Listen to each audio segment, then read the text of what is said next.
So that specific person was cursed. You kind of see what I mean?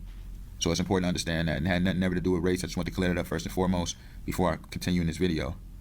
So anyway, in 1 Samuel 17:40, it's very important to understand that it says, and he took his staff in his hand, which represents the rod of God, and he chose him 5 smooth stones out of the brook.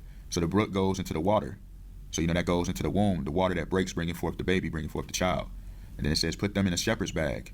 So as it's written, Christ is the shepherd. And then a sling, which I'll get into later on, so you kind of can understand better. I'll get into that later on. But anyway, the 5 smooth stones, so it goes into the days of Noah, which is the first stone, which will be as the coming of the Son of Man be. The next stone will be as the days of Lot. Remember during the time of Lot as well. Remember he was in Sodom and Gomorrah, which all goes into, as the days of the coming of the Son of Man be, should be as the days of Lot. So let's delve even deeper into all of this. So that goes right back, like I said, with Lot, as the days of Lot, so shall the coming of the Son of Man be. And then as the next stone, that third stone goes into Deuteronomy 18:15. As it's written, the Lord your God will raise you up a prophet like me from your midst, from your brethren. Him you shall hear. The Lord your God will raise up a prophet like me from among your brethren. You must listen to him. So that all you shall hearken unto that prophet. So that, remember, Moses was told that a prophet would rise up like him, saying the same thing he said. So, that goes into Moses leading the Exodus. Noah, had the Exodus. Remember, he got on the ark and fled into the new earth.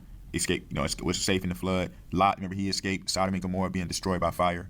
You kind of see what I mean? So it all goes into that. Then obviously, the other 4 stones, the 4th stone goes into Yeshua Christ when he walked the earth the first time. You remember, he was the crucifixion.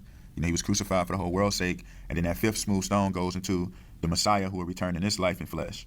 So that's why it says, the scepter shall not depart from Judah, nor a lawgiver from between his feet until Shiloh come, and unto him shall the gathering of the people be, because maybe he'll be the King of kings, Lord of lords.